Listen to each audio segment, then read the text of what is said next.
Good morning everybody. आज हमारी class जो है वो वैश्वीकरण के संदर्भ में जो इसके सकारात्मक परिणाम है उस पर होगी। पिछली क्लास में हम लोग पढ़ चुके थे वैश्वीकरण क्या है। वैश्वीकरण विश्व स्तर पर चलने वाली वो अवधारणा है जिस अवधारणा के माध्यम से हम संचार, तकनीक और परिवहन का एक मिश्रित स्वरूप इस अर्थ में पाते हैं कि हमारी सोसाइटी में बहुत तेजी से पर संस्कृति ग्रहण की प्रक्रिया प्रारंभ हो रही है। इस पर संस्कृति ग्रहण की प्रक्रिया के माध्यम से हम लोग किसी भी क्षेत्र के अंदर जो आधुनिक बदलाव आ रहे हैं, चाहे वो संचार के क्षेत्र में हो, चाहे बैंकिंग के क्षेत्र में हो, उनके सहभागी बन रहे हैं। आज हम चर्चा कर रहे हैं कि वैश्वीकरण जो है उसका सकारात्मक परिणाम क्या रहेगा और किस अर्थ में इसकी चर्चा की जाती है। मेरे पास एक पीडीएफ है जो आपकी स्क्रीन पे जल्दी शो होने वाली है।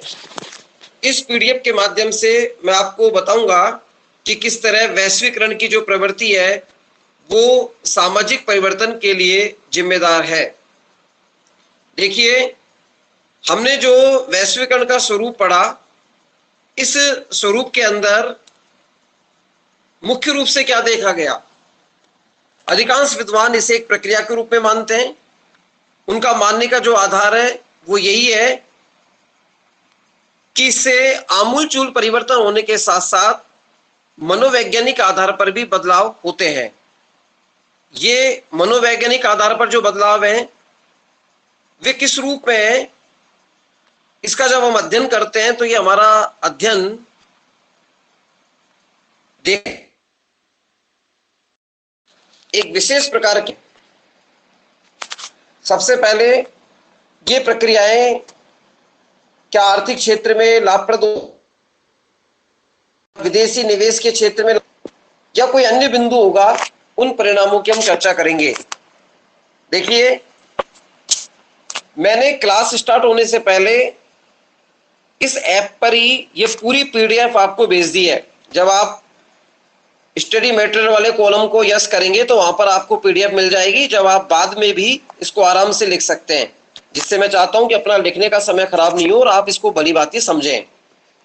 20वीं शताब्दी के अंत से जब वैश्वीकरण पर जोर दिया जाने लगा तब आर्थिक और राजनीतिक आधार पर इसकी काफी आलोचना हुई। अब प्रश्न उठता है कि उसकी आलोचना क्यों हो रही है।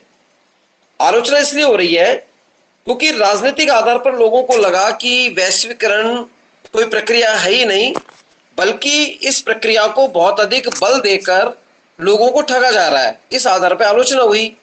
इसके बाद भी विश्व के अधिकांश देश यह महसूस करने लगे कि आर्थिक विकास और सामाजिक परिवर्तन के लिए वैश्वीकरण जरूरी है। क्योंकि कोई भी हम इकोनॉमिकल ग्रोथ करते हैं या कोई भी हम सोशल चेंज की बात करते हैं तो निश्चित तौर पर उसमें वैश्वीकरण की प्रक्रिया आवश्यक मानी जाती है।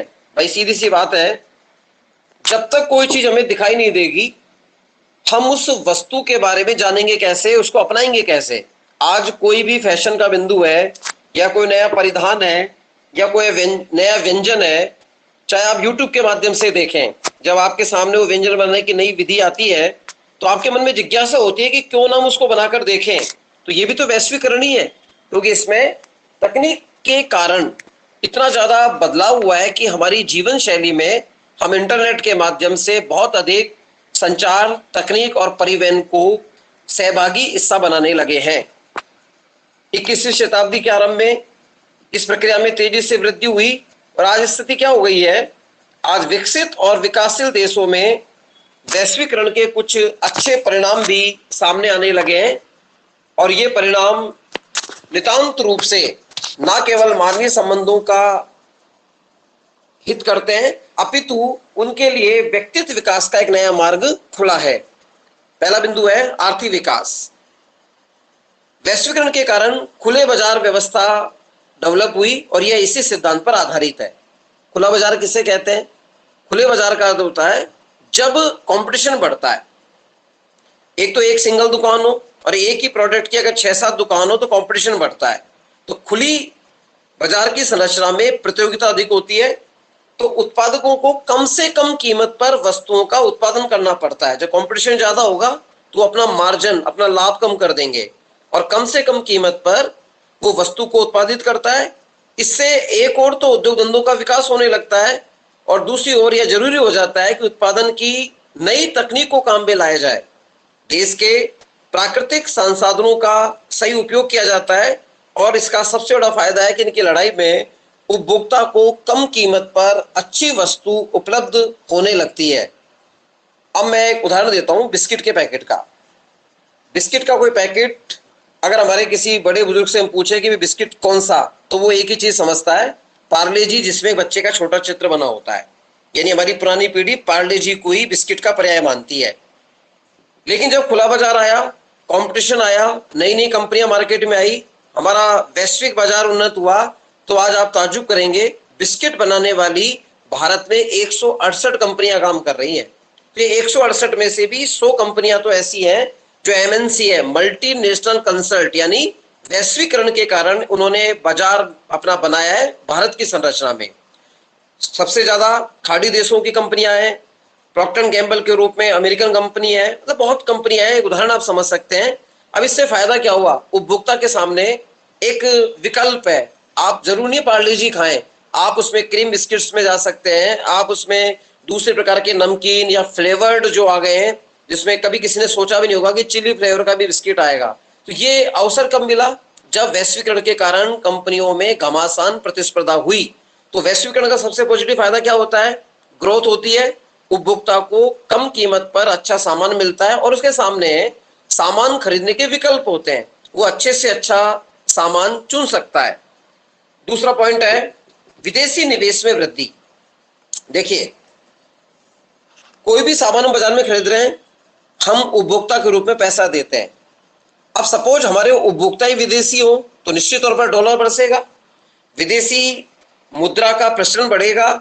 इससे क्या होता है कि हमारे यहाँ पर इन्वेस्टमेंट बढ़ता है। आज कोई टायर बनाने वाली कंपनी जापान में है और वो वैश्वीकरण के कारण भारत में दिल्ली के पास अपना एक संस्थान लगाती है, तो निश्चित तौर पर वो फॉरेन का जो पैसा है वो इंडिया में लगेगा और इंडिया के लोगों को रोजगार मिलेगा। अगर वैश्वीकरण नहीं होता तो शायद मल्टीनेशनल कंपनियों को इंडिया में व्यापार के लिए आने का अवसर नहीं मिल पाता। तो ये एक पॉजिटिव साइन है। आज विश्व के अधिकांश देश ऐसे हैं जिनके पास पूंजी की कमी है, लेकिन उनके पास कच्चा माल ज्यादा है, खनिज पदार्थ है। कच्चे माल होने की वजह से वो लोग उसका दोहन नहीं कर पा रहे हैं, इसलिए वो निर्धन है। लेकिन बड़ी कंपनियां वैश्वीकरण के कारण वहां पहुंचती हैं, अपने पूंजी का उपयोग करती है, संसाधन विकसित करती है, कच्चा माल उनसे खरीदती है, उनका दोहन करती है। तो उससे दो फायदा होगा, वहां के लोकल लेबर को रोजगार मिल रहा है, प्रोडक्शन बन रहा है और उस देश की अर्थव्यवस्था में भी फर्क पड़ रहा है, क्योंकि वो लोग वैश्वीकरण की प्रक्रिया में जहां नितांत अकेले थे वहां उनको फायदा मिल रहा है। विकासशील और पिछड़े देशों में पूंजी निवेश होता है और इससे अंतर्राष्ट्रीय स्तर पर प्रतिस्पर्धा करने की क्षमता बढ़ने लगती है। तीसरा बिंदु इसमें है रोजगार के अवसरों में वृद्धि। सीधी सी बात है, अगर वैश्वीकरण की प्रक्रिया प्रभावी नहीं होती तो ना हमको कोई अवसर मिल पाता देखने का कि नया क्या हो रहा है, किन क्षेत्रों में रोजगार उत्पन्न हो सकता है, किन क्षेत्रों में संभावनाएं तराशी जा सकती है, शायद हमको जानकारी नहीं होती। वैश्वीकरण के कारण लोगों को उद्योग, प्रौद्योगिकी, प्रबंध, संचार, इन क्षेत्रों में अपनी क्वालिटी बढ़ाने की प्रेरणा मिली है। वो अपनी एबिलिटी को, योग्यता को बढ़ा रहे हैं, एफिशिएंसी को बढ़ा रहे हैं, कुशलता को बढ़ा रहे हैं। आज एक बड़ी संख्या में लोग दूसरे देशों में जाकर रोजगार के कई अच्छे अवसर प्राप्त कर लेते हैं और सबसे ज्यादा जो अवसर मिलता है वो मिलता है प्रौद्योगिकी के क्षेत्र में, मैनेजमेंट के क्षेत्र में और कम्युनिकेशन के क्षेत्र में। कुछ लोग जब इस तरह का कार्य करते हैं तो हालांकि उनकी आलोचना होती है, लोग कहते हैं प्रतिभा का पलायन हो रहा है, ये इसका एक नेगेटिव सेंस है। लेकिन हमको यहाँ पॉजिटिव सेंस में समझना है कि इस प्रतिभा पलायन से कमजोर देशों को नुकसान नहीं होता, ये धारणा गलत है। लेकिन बहुत से विद्वान, वैज्ञानिक, डॉक्टर, मैनेजमेंट के बड़े अधिकारी, फाइनेंस स्पेशलिस्ट, वित्तीय विशेषज्ञ, इंजीनियर, शिक्षाविद विदेशों से जब नई जानकारी, नई टेक्नोलॉजी को लेकर आते हैं तो निश्चित तौर पर अपने देश में उस टेक्नोलॉजी का प्रभाव बढ़ता है, लोग उसके बारे में जानते हैं। देश के लिए ये योगदान कम नहीं है कि वो अनेक प्रकार की कंपनियां या रोजगार के नए अवसर पैदा करती है, और न केवल आर्थिक स्थिति सुदृढ़ हो रही है, वरन वैश्वीकरण के कारण रोजगार के अवसरों में भी तेजी से बदलाव हो रहा है। देखिए, मैं एक छोटा सा इसमें आपको एक किस्सा शेयर करूंगा जो आपको बताएगा कि किस तरह वैश्वीकरण किसी भी देश को नई दिशा दशा प्रदान कर सकता है। आप लोगों ने एक बहुचर्चित हिंदी फिल्म देखी होगी, स्वदेश। उस फिल्म के अंदर जो अभिनय करने वाला नायक है वो अपने गांव में बिजली पैदा करना चाहता है। इस छोटे उदाहरण से आप समझ पाएंगे वैश्वीकरण कैसे कारगर है। उसने देखा कि उसके गांव के अंदर खूब पानी आता है, पानी फैल भी जाता है, कोई स्टोरेज की व्यवस्था नहीं है और गांव के लोग अंधेरे में रहते हैं। वहां कुछ लोगों का सहयोग लेकर वो एक एनीकेट बनाता है। एनीकेट बनाने के बाद वो जो बाहर की पढ़ाई पढ़ के आया था उसी ज्ञान के आधार पर उसने एक बिजली पैदा करने वाला संयंत्र बनाया। टैंकर में पानी इकट्ठा किया, उसमें बाजार से मोटर वगैरह लाके लगाई, और परिणाम क्या निकला? कुछ टेक्नोलॉजी का यूज करने के बाद वहां जब पानी उसमें इकट्ठा हुआ, टरबाइन चला और गांव में बिजली पैदा हो गई और लोग रात्रि के समय खुशियां मनाने लगे। इस उदाहरण से आपको समझना ही है, वो गांव एक छोटा देश मान लीजिए, वो लड़का जो उस गांव का विकास करना चाहता है वो ये मान लीजिए बाहर से टेक्निक करके या टेक्निक प्राप्त करके आया है और किसी अन्य स्थान पर हो गया, मतलब वैश्वीकरण की वजह से उसके बाद तकनीक आई, परिवहन के माध्यम से उसने शिक्षा प्राप्त की और संचार के माध्यम से उसने लोगों को एजुकेटेड किया, और इस फिल्म के माध्यम से उसने वहां बिजली पैदा की। ये मात्र एक महज उदाहरण नहीं है, इसको आप इस अर्थ में समझें कि इससे आपदा में भी अवसर पैदा होता है। लोग ऐसी विकट स्थितियों के अंदर नए नए प्रकार की टेक्नोलॉजी काम में लेते हैं, तो ये वैश्वीकरण का ही प्रभाव है। आज हम विश्व स्तर पे बात करें तो पेरू एक ऐसा देश है जहां पर ज्यादा अच्छी स्थिति नहीं थी, वहां के लोगों ने मैनेजमेंट की शिक्षा प्राप्त की, बाद में पढ़कर लोग वहां पहुंचे तो पेरू का आर्थिक विकास हुआ।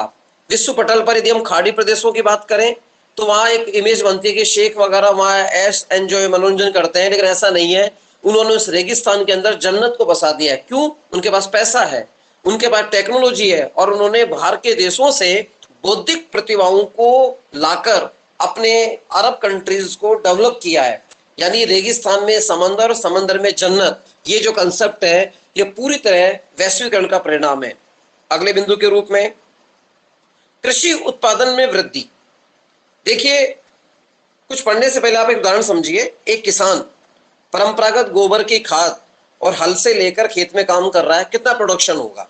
उसको जानकारी नहीं कि रासायनिक खाद भी कुछ चीज है, उसको जानकारी नहीं कि कीटनाशक भी कुछ चीज होती है, या फिर उसको जानकारी है भी तो वो कुछ भ्रम के कारण उन चीजों का प्रयोग नहीं कर पा रहा।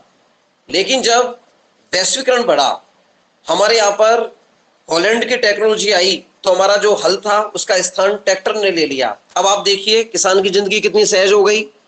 उस ट्रैक्टर में पीछे पार्ट में फल लगाकर हल जोत सकता है, थ्रेसर लगाकर वो अनाज अलग कर सकता है, ट्रॉली लोड करके वो कोई भारी भरकम सामान को ले जा सकता है। तो हॉलैंड की ये ट्रैक्टर की टेक्नोलॉजी जब इंडिया में वैश्वीकरण के कारण आई है तो कृषि का उत्पादन बढ़ा। ना केवल कृषि में उत्पादन बढ़ा है, हम एक हाईटेक एग्रीकल्चर के कंसेप्ट की ओर बढ़ रहे हैं। विश्व के विकसित देशों ने खेती के ऐसे ऐसे तरीके, ऐसे ऐसे उपकरण विकसित कर लिए कि उसमें भूमि पर अधिक उत्पादन किया जा सकता है। हमने कभी नहीं सोचा था कि कुछ विशिष्ट प्रकार के बीज, संकर बीज बनाकर हम उत्पादन बढ़ा सकते हैं, कलमी पेड़ का प्रयोग करके फलों का उत्पादन बढ़ा सकते हैं। तो ये टेक्नोलॉजी, ये ज्ञान हमें कहां से मिलता है? ये ज्ञान मिलता है वैश्वीकरण की वजह से। मैं राजस्थान का उदाहरण दूं तो संतरा जो नागपुर की पहचान था महाराष्ट्र की, आज राजस्थान के बस्ती क्षेत्र में बहुत से लोगों ने संतरे की खेती चालू की है, रतन जोत की खेती चालू की है। तो ये कहां से हो रहा है? ये टेक्नोलॉजी की वजह से हो रहा है।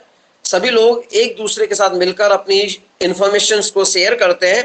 तो इस तरह वैश्वीकरण के कारण एग्रीकल्चर प्रोडक्शन में बहुत ज्यादा वृद्धि हुई है, इसका ये पॉजिटिव सेंस है। कभी कभी मौसम के प्रतिकूल होने के बाद भी कुछ लोग अकाल जैसी समस्या का सामना नहीं करते, क्योंकि उनके पास अपने खाद्य पदार्थों को संग्रहित करने की नई टेक्नोलॉजी है, वो उसके सब्स्टिट्यूट में खेती करने लगे हैं, और सबसे ज्यादा है औषधीय पादप उगाकर उन्होंने अपने आप को आर्थिक रूप से सुदृढ़ किया है। अगला बिंदु है वैश्वीकरण के कारण जीवन की गुणवत्ता में सुधार हुआ है, क्योंकि जब उसके सामने एक नया अवसर आता है तो व्यक्ति उनका उपयोग करके अपने जीवन स्तर में सुधार करता है। अब मैं स्वास्थ्य के उदाहरण से आपको समझाता हूं कि जीवन की गुणवत्ता में वैश्वीकरण ने कैसे इंप्रूवमेंट किया।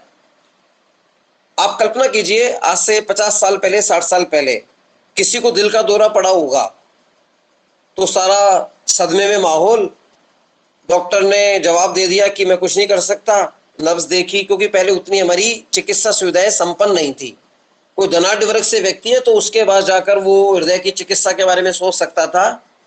आज दृश्य बदल चुका है। 2021 के भारत में सामान्य आम आदमी अपने स्वास्थ्य के मौलिक अधिकार के साथ जब वो जीवन जीता है, सरकारी नीतियां उसको सुरक्षा प्रदान कर रही है। अगर उसको हार्ट अटैक आता है तो उसको एक नए अर्थ में एक ट्रीटमेंट के रूप से देखा जाता है। उसको अवसर दिए गए हैं। भारत में यहाँ तक कि हृदय प्रत्यारोपण तक की तकनीक आ गई है। लीवर डैमेज की स्थिति में पहले मृत्यु दर अधिक थी, आज लीवर के अंदर पार्ट चेंज कर लिए जाते हैं, यानी 20% लीवर काम भी कर रहा हो तो व्यक्ति के जीवित रहने के अवसर बढ़ जाते हैं। आज हम किडनी ट्रांसप्लांट करने की विधि पर पहुंच गए हैं, जबकि किसी जमाने में गुर्दा खराब होने पर लोगों की मृत्यु दर अधिक होती थी। ये टेक्नोलॉजी कहां से आई? हम लोग बाहरी दूसरे देश जो इन तकनीक से संपन्न थे उनके संपर्क में आए, उनका आदान प्रदान हुआ। तो वैश्वीकरण अगर नहीं होता तो न केवल हमारा स्वास्थ्य बल्कि हम जीवन के बहुत से मोड़ पे पिछड़ जाते। तो जीवन की गुणवत्ता में जो सुधार की जो बात है, आज हम डिजिटल क्रांति की बात कर रहे हैं तो अर्थ इसका आर्थिक लिया जाता है, लेकिन कहीं ना कहीं स्वास्थ्य के दृष्टिकोण से, कृषि के दृष्टिकोण से, मनोरंजन के परिप्रेक्ष्य से नए नए कुछ ऐसे अवसर जो विदेशी संस्कृति के किसी जमाने में एक परिचय की बात होती थी, आज वो सभी स्थानों पर सहज सुलभ आधार पर प्राप्त हो रही है। विकासशील देशों के सामने जीवन से जुड़ा हुआ एक मुख्य प्रश्न सोशल जस्टिस का है, सामाजिक न्याय। आर्थिक विकास के साथ साथ सामाजिक न्याय के स्वरूप में भी वृद्धि हुई है और न्याय के अवसर बढ़े हैं। आप सोचिए, कोर्ट कचहरी के अंदर जब न्याय की बात होती है तो जज साहब के सामने वकील बहस करते हैं और मुलजिम को बुलाया जाता है। अभी जो कोविड-19 का प्रभाव रहा, आप लोगों ने सुना होगा कि ऑनलाइन कोर्ट चल रही है। इट मीन्स बंदी जेल में है, परिवादी अलग स्थान पर है, एडवोकेट अपने चैम्बर में, जज अपने घर पर है और ऑनलाइन कंसल्ट करके पता लगा बहस चल रही है और ऑनलाइन कोर्ट लगकर निर्णय भी हो रहे हैं। तो ये कैसे संभव हो पाया? सोशल जस्टिस के क्षेत्र में, क्योंकि वैश्वीकरण किया। वैश्वीकरण के कारण हमने उस टेक्नोलॉजी को स्वीकार करने की मनसा बनाई, तो आज हमारे जीवन में गुणवत्ता का सुधार हो रहा है। अगले परिप्रेक्ष्य में, अगले बिंदु में एक महत्वपूर्ण बिंदु है महिलाओं में जागरूकता। अवेयरनेस कैसे बढ़ी है?